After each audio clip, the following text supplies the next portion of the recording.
Good morning, everyone. Hey, I'm Jeff. Glad you're here this morning. Oh man, what a great morning we got going on out there. Hey, it's great to be indoors for only a short amount of time, and then it's time to get outside. Look at a few years back. This is quite a number of years ago. I had this truck. I have a truck now, but I had a different truck, and at the time, it wasn't fancy, but it was special to me. Have you ever had one of those? It could have been a vehicle maybe you had or something, but man, you just love and it's just you get it right the way you want it. And we had family visiting from out of town. They were camping, and so we went out to see family members. I parked my vehicle.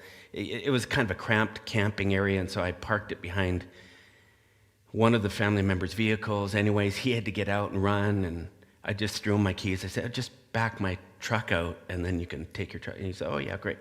So he opened up the door and popped the clutch in and was just rolling it back out of the way because it was on kind of a slant. Didn't realize the door, being extended as far as it would catch the bump out of the RV. And so as he rolled the truck back, my door started folding unnaturally in the wrong, past the point of no return, let's put it that way. And I came around the corner just as it was happening, and I'm just like, but it was too late. That door would not close. I was heartbroken over that thing. But what was so fascinating to me was over the next few days, before I could get that thing fixed. Of course, I literally had to bungee cord that door shut when I'm driving because it wouldn't quite latch properly. But the looks I noticed people would give me as they're driving by, it felt so judgmental. It's like I could hear them screaming at me, "You're a crappy driver." That's what I almost wanted to say, yeah, it wasn't me that did that. I was, and they'd look by, look at the wrinkle, look at me, look at the door. I'm like, I just became so self-conscious about that door. Every time I was like heading out to a meeting, I'm thinking, are they going to be looking at my truck if I kind of come in? It was funny how much it was starting to play a part of my thinking every time I got into that truck. It's like, who else is going to see my truck when I go out today? I know it sounds silly, but I think we kind of do this a lot. I was just at a family reunion yesterday. Family reunion, high school reunions, they're all the same way. Everyone kind of puts on their best version of themselves, don't we? And then the questions start coming, oh, what are you up to? And what do you do? And, oh, are you married now? You have kids? I walked into this family reunion yesterday, and I'm just listening to the conversations. Now I know some of the family, but there was family that were coming in that didn't know other. It was kind of a big thing. And I'm listening to the way that they're answering the questions that they're being given. And I'm going, wow, that was interesting curating. The way that you answered that question, it's a fancy way of saying what really is going on. Let's put it that way. Everything kind of gets sterilized. We're putting on our best face. Maybe you feel that even coming in on a Sunday morning. It's like you're thinking carefully about, okay, what am I going to wear? Well, I don't want to wear that.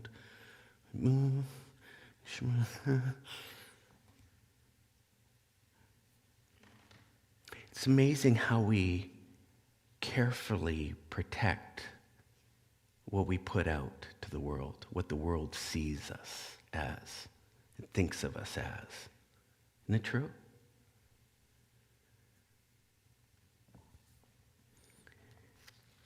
It's funny how when something goes sideways, and all of a sudden a part of our life gets revealed that isn't so savory, how it can create problems internally. Isn't it true? When part of our life gets revealed that we don't want revealed, and how something inside just all of a sudden just starts twisting, panicking.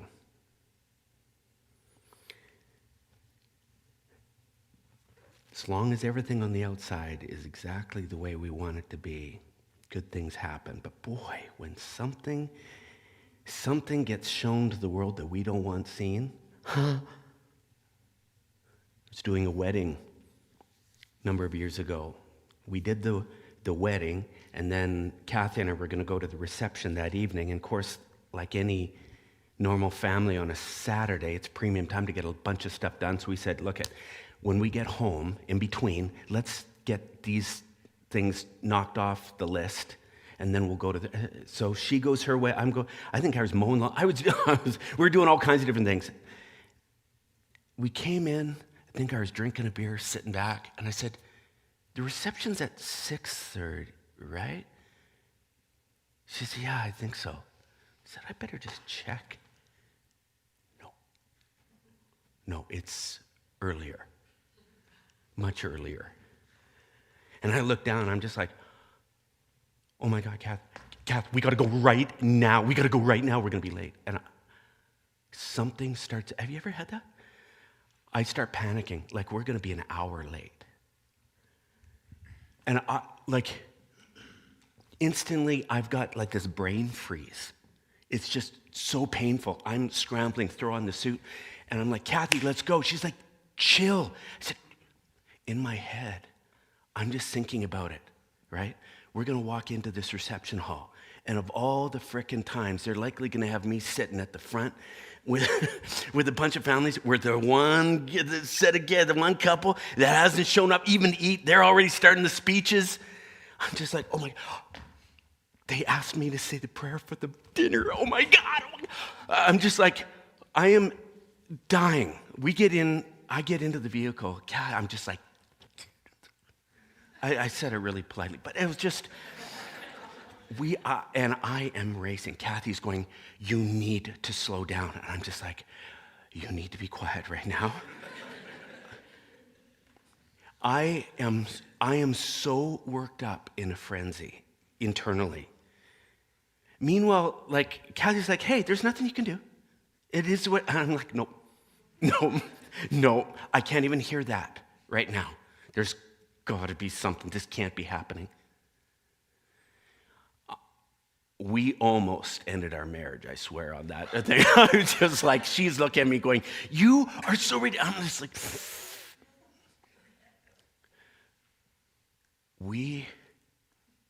yeah. It's amazing how our mind can work up and work up and work up in our heads in those moments, can't it? It's like I had dreamt up the absolute worst case scenario that was going to happen when I walked into that reception hall. And I'm getting out of the truck, I'm locking it, we're walking in, and I'm like literally running. Kathy's like, hell, I'm just like, see ya.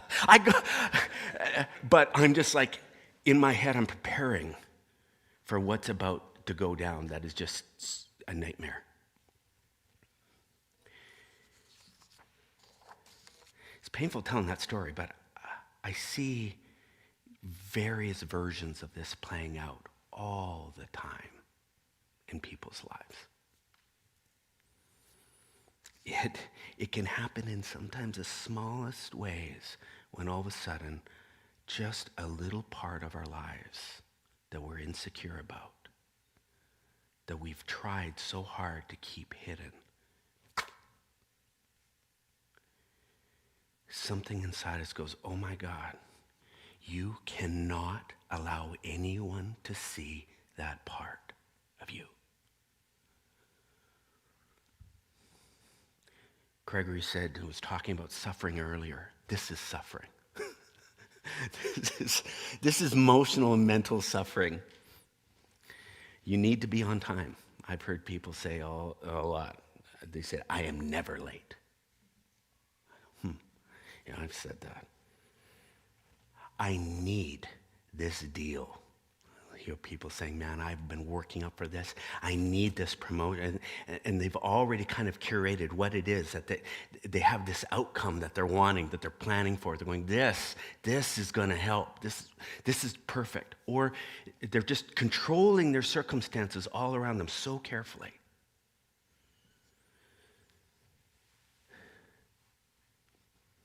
And then life conspires. Something goes sideways. And the outcome changes.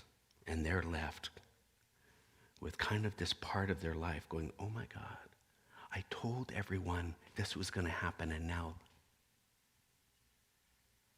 Or everyone thinks we have this great marriage, and now I have to tell them it's not that way.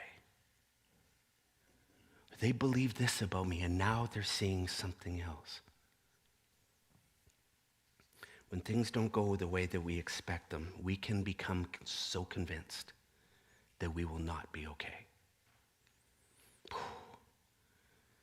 We will not be okay if this gets revealed or if this goes this way. They call this clinging. Hanging on to a very particular outcome, a very particular persona. The ego is a function of clinging. Do you know what I mean by ego? It's that voice, that chatter in our mind and in our heads. It's our mind's way of thinking about things, that where we have this conversation internally. And it's like you're talking with yourself, or some part of you is whispering in your ear, saying things. It's mental chatter. Many people, when they haven't really thought about it, it's like a person's talking to you, and you maybe just think it's you talking, but you can have a whole conversation with yourself. But this ego is very concerned with what you reveal to the world. It is incredibly consumed with protecting all your weakest sides from ever being seen, and projecting yourself in a certain way where people will see the best of you. Because the ego, and we all got one, and if you're sitting there saying, no, I don't even know what you're talking about, Jeff, well, the very thing that's thinking that right now is your ego. That's your ego saying, no, I don't exist. Yeah, you have one. This ego believes that in order for you to get the things that you need most in life, you're going to need to protect your persona, the way that you project yourself to the world. Have you thought much about how you particularly project yourself to the world? What labels you would use if you were to kind of label yourself up and say, here's what I want you to know about me? Have you ever thought much about the labels that are really important to you? Really important?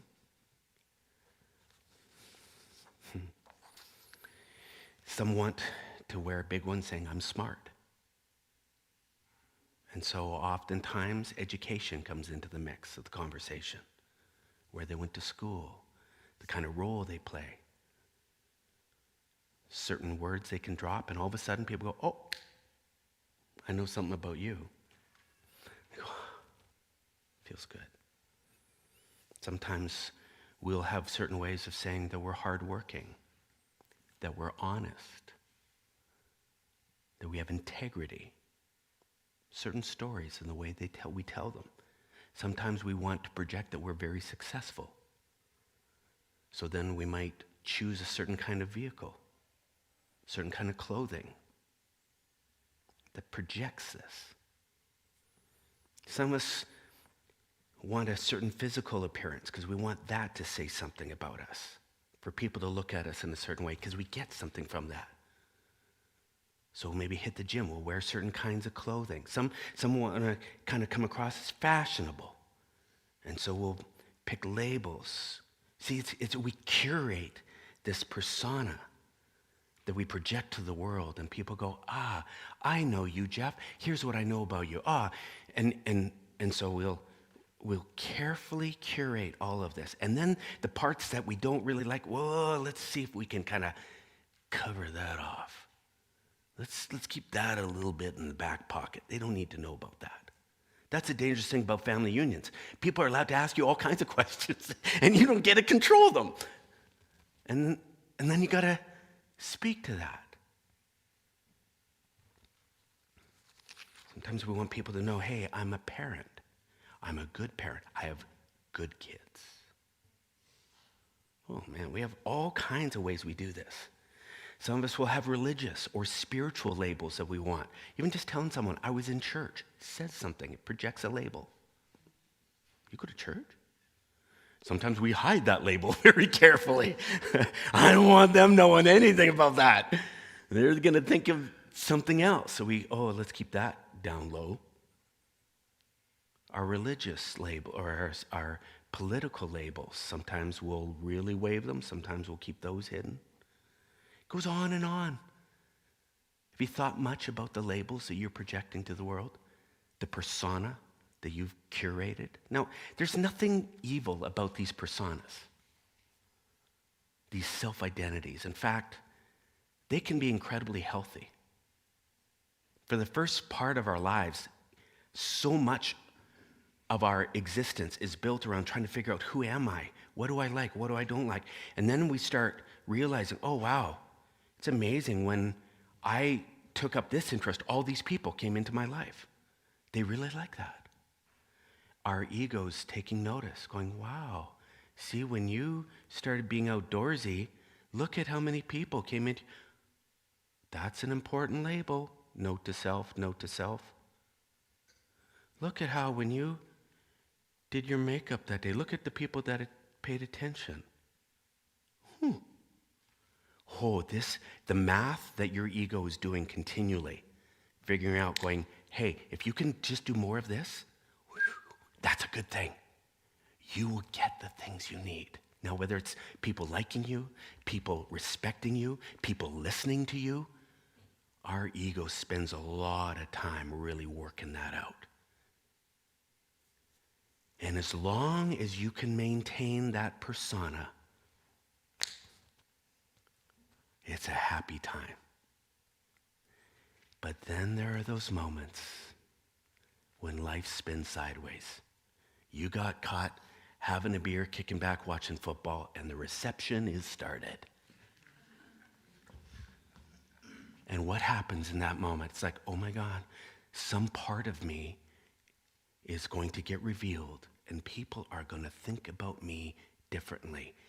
My ego is telling me, Jeff, every minute you're late, your stock is dropping.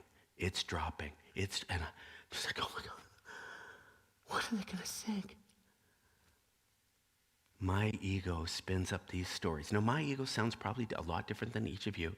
What my ego pays attention to and what it gets bothered by, what it worries about, might be a lot different than yours. But you all got one, and it's very, very protective, making sure that you are doing certain things and not allowing other things to happen.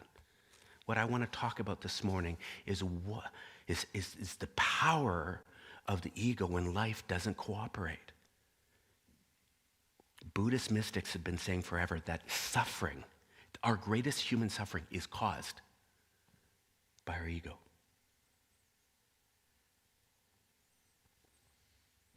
Because it becomes convinced that as long as you're able to maintain this thing, you're okay. But if it doesn't, you might not be okay.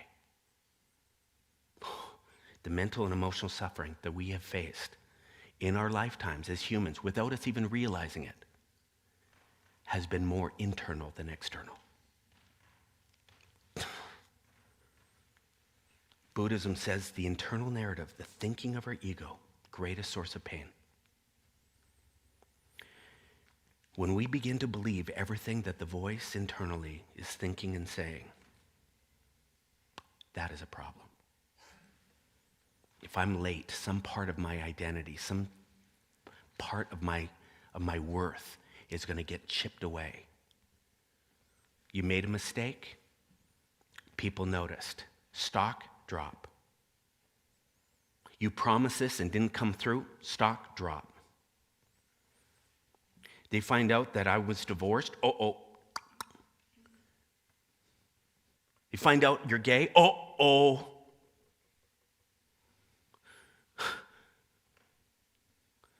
Find out your kids are struggling. If I tell them I don't agree with them politically, or that I don't believe some of the same things they do spiritually. this could be very problematic. And your ego is sitting there weaving the story, saying, let me tell you how bad it could be.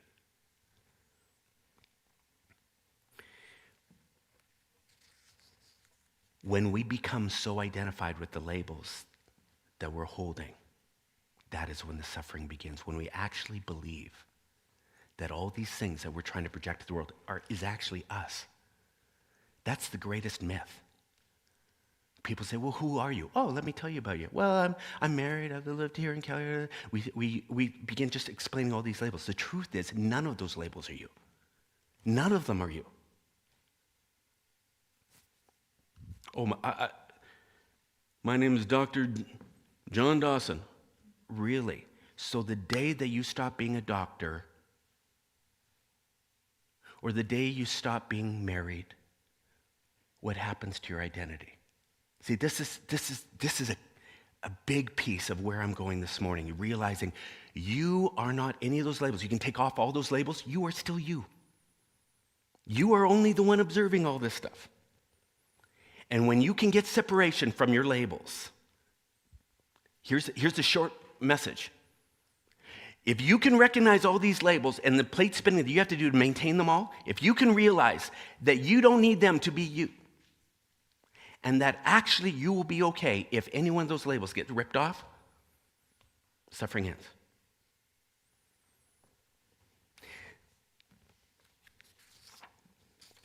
So the mental chatter says, don't let this be revealed. Don't let this stop. Keep this label, keep this. And if you don't, you won't be okay. And you start believing this. Oh, the stress and the pressure that we can live under trying to maintain these things. The Buddhist mystics would come in when we're saying, I'm not going to be okay if this happens. The Buddhists would say, you sure? Really? Who says? What part of you has convinced you that you won't be okay? They will even take it further. They say, what is it that you will fear will happen if that happens? Just play that out for a second. What's the worst case scenario?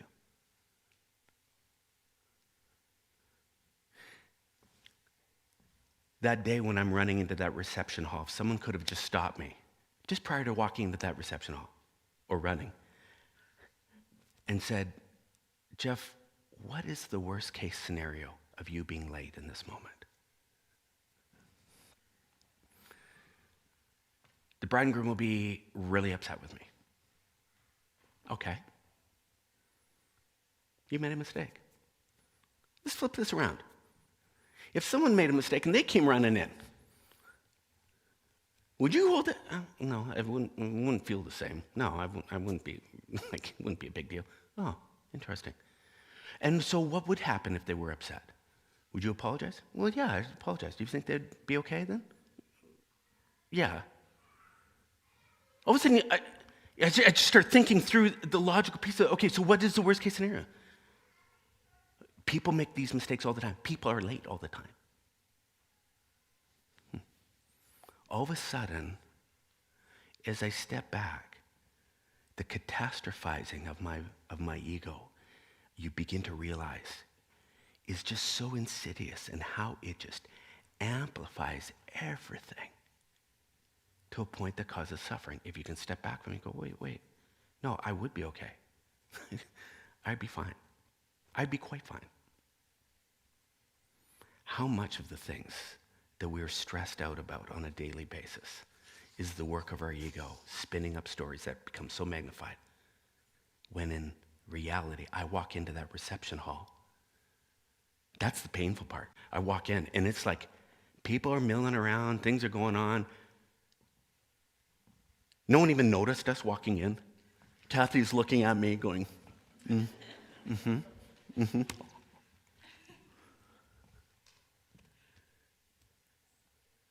It's the weirdest. I was so worked up in a second, and then all of a sudden, nothing. It was so real in my mind. And then all of a sudden I realized that was a figment of my imagination. My ego. You know what's really insidious about this? Is we will do that 100 times a day and not realize, whoa, you're faking me out. Yeah, I was thinking it was so bad. No, nothing.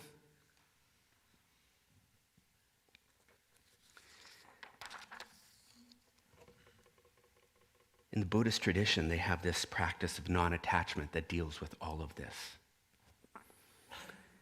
The Buddha was teaching his monks, and he gave an analogy one day. He said, let's say we needed to cross the river, and we built ourselves a life raft and crossed the river with it. When we finally make it to the other side, would it be wise to continue on carrying the raft? Or should we leave it? They debated for a little while, and then the Buddha responded. He said, if we no longer need the raft because we're on dry ground, would we continue hauling it around? The Buddhists speak often of this process of letting it go, dropping the raft. It was good for a time. Now we move on. And the whole thing underneath that is this principle of impermanence. Nothing is permanent in life. It is constantly changing. One Zen master said, everything breaks. But in our lives, the work of our ego, we get so attached to life being a very particular way, and we like the solidity of that. We like knowing, okay, this is who I am, or this is my life now. I like it just this way. And we need it. We develop this dependency on it being this way, and then life comes in and conspires and changes. Something breaks. And we're left kind of going, how can I keep this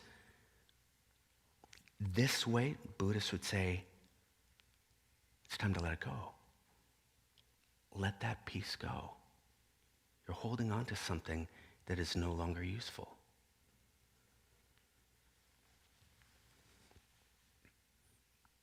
If you think about how this non-attachment piece comes and goes in our lives, this ability to say, I am not attached to any one of my labels, who I'm projecting to the world. I'm not attached to any of them. They can come and go as they please. That, they say, is this incredible place of peace. Where you don't need, nothing owns you. That's the beautiful thing that the Buddhists teach.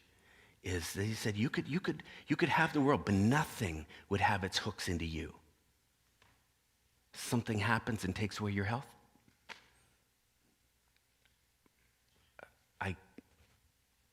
I can't control. Okay, I guess. The market changes and your company takes a nosedive and you end up having to look for work. That was my label. I guess that's not my label anymore. I'm a little less successful now than I was. This place of impermanence where you begin to realize everything breaks, nothing is permanent. And these labels are constantly coming, going, and nothing holds their hooks in you, allows you to be able to roll through life in the Buddhist tradition, saying, that was fun, but now it's done. And this is who I am now. Oh, can you imagine being free to be who you are right now with anyone in your life, in your world, and not need some outcome, some label, some way of being projected in the world to find your own value and worth? Something happens in your life that you're not happy with, being able to just go, can't control it. My son came up a number of months ago. We had a conversation late at night. I could tell something was bugging him.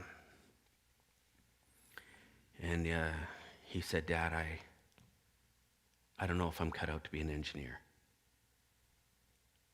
My son had graduated university and got his engineering degree. He'd been working in some engineering firms.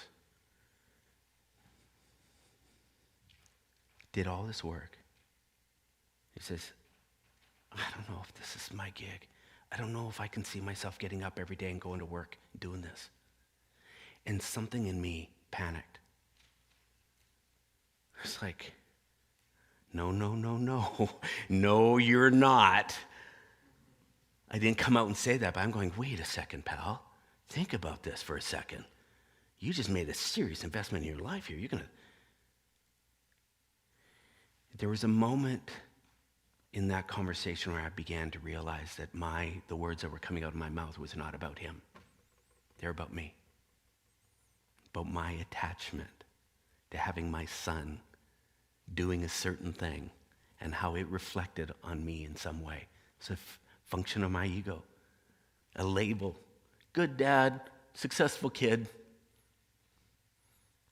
And I'm like trying to control. It's amazing how that ego will reach out. It won't just wreak havoc and suffering in your own life. It'll wreak havoc in other people's lives. You'll start trying to control and twist other people because somehow you're connected to them in some ways. As parents, you know what this can be like. You need your kids to do certain things, to get certain grades, to get to this school. The suffering that this thing creates. And it's so subtle. Being able to step back and go, okay, no. Not only can I let go of the outcomes surrounding me, I will refuse to try to control these other people in my life as well. Buddhists say, quit clinging, quit grabbing. You don't need that. You're okay without any of that. Loving in a non-attached way says, you be you. I'll love you no matter what you do or say or look like or achieve or don't achieve. I love you. I recognize in my life,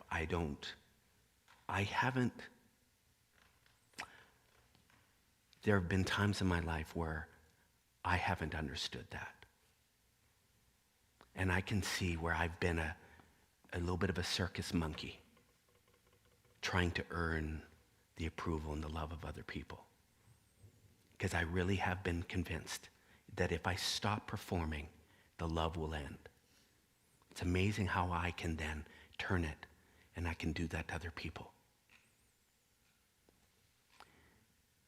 Trying to control and manipulate their lives because somehow their performance is an indication of mine. Their worth is an indication of mine. Oh, do you see how insidious this is? Buddhists say, let it go. Let it frickin' go.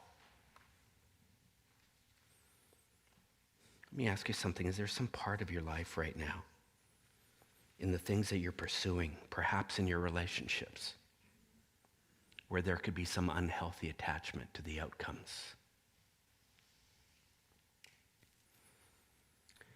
Has your ego convinced you to maintain some kind of label? You have become so convinced you cannot let go of that label. That piece of your identity has become so ingrained, you need it to be you. And if people find out that that might not be you, and the stress it's created, the pressure it's putting you under, the suffering, is there some part of your life that just twists you up inside? Because you're trying to get something and life isn't cooperating. Maybe the message for you today is that you'll be okay without that thing. And maybe the first step today is us just recognizing how our ego is spinning these stories, saying things that aren't fully true, catastrophizing in ways that actually are very removed from reality. Is there some kind of raft that you're carrying right now? And man, it served its time. That identity, that label, man, it was good for a moment. But you need to drop it now. You don't have to keep bringing it up. Because it's not really you. You don't need it. Your worth is not tied to that thing. It's okay to just let it go.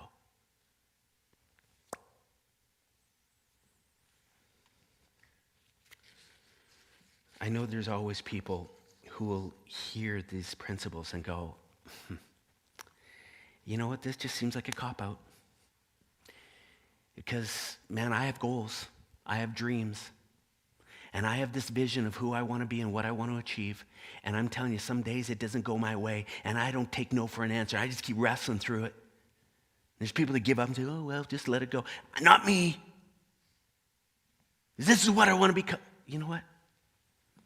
Kind of missing the point here, if that's you, respectfully. I believe in goals. I believe in achieving and setting out and wanting to do and accomplish important things in our lives. That's important. But if we can recognize that goals are impermanent, that sometimes we can set up the goal and then life conspires, things go sideways, then the goal needs to adapt. And that's where things often get twisted, because some people will not adapt. They'll say, no, come hell or high water. I don't care what happens. I'm getting. All right. Welcome to the road of suffering. You choose your suffering. The thought of letting something in your life go, some identity, some badge, might strike a lot of fear, because often if you become so convinced that your worth is attached to that label, it can be really nerve-wracking, the idea of saying, okay, I'm going to stop saying that that's me. I'm not really that. The Buddhists would say you lean into that fear. You look it straight in the face. And you do it anyway. And you experience that moment just like I did when I walked into that reception hall. And you're going, why isn't everyone freaking out right now? What? I thought my life was about to end. And nothing. In the suffering. Find the thing that you have maybe a little too much attachment to and let it go today. That'd be my advice from the Buddhists this morning. Hey, there's a lot that the Buddhist tradition teaches. But I'm telling you, non-attachment is a wonderful, wonderful practice that I think all of us who even are part of the Christian tradition could learn a lot from, hey? Look, the band played a song just a little while ago. It was so perfect for today. And I could tell, it was almost like the meaning could be missed after a message like that. I said, I want you guys coming back and playing that tune. So to close out this morning, the bands are going to come back and sing this song. I want you to pay close attention to these lyrics. And maybe this will be your prayer today. If you find yourself in some form of your own mental or emotional suffering created by your ego, may you find the strength to let go.